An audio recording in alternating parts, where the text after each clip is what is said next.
I was living in Lahore for 6 years, and I used to go fruits and vegetables shopping, and I noticed that there's always people who were complaining about being overcharged or the quality not being good, and there was lack of professionalism in that business.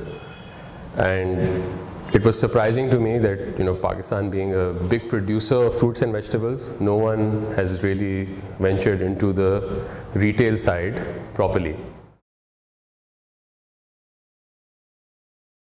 I moved to Karachi, then I was looking at real estate for setting up a retail chain for fruits and vegetables. And then I realized that, the retail, cost of retail was very high, and it wouldn't really justify a project based on fruits and vegetables. So, then someone told me that why don't you get a van?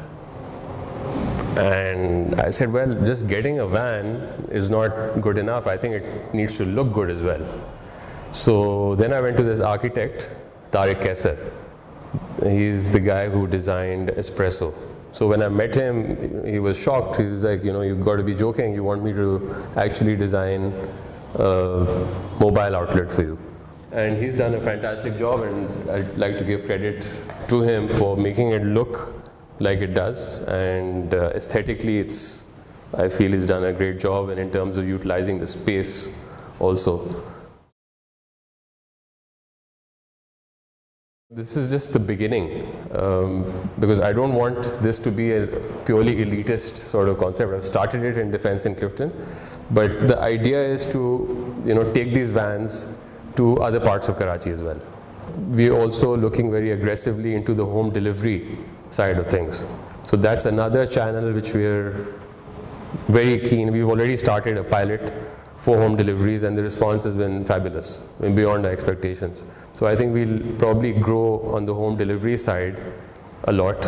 And for these vans, what I have in mind is that, a regular sabzi wala or a regular fruit wala who doesn't even have a shop, he can come and we'll help him lease one of these vans through a bank, and we are talking to some microfinance banks for this purpose.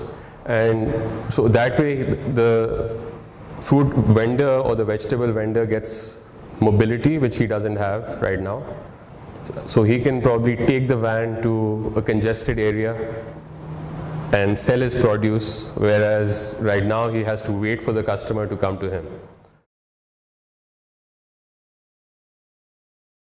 New people, educated people coming into this business, because I think there's room for more than one company to operate in this sector, because the market, as I said, is huge. So, but it depends on how innovative someone else is. Now, if someone else brings another van, they better do something very special with that van to differentiate themselves from us.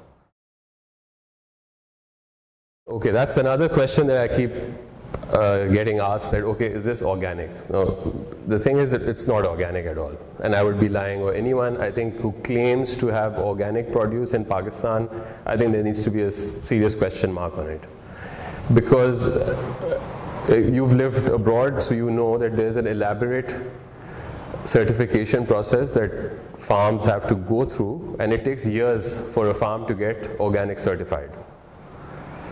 Whereas over here, anyone who does not apply fertilizer or urea fertilizer or for one season says that our produce is organic.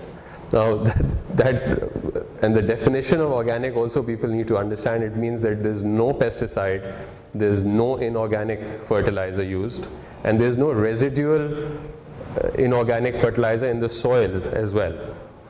So I would like to ask people who claim that it's organic as to whether they've gotten their soil tested for residual fertilizer, and whether they are compliant with global certification standards.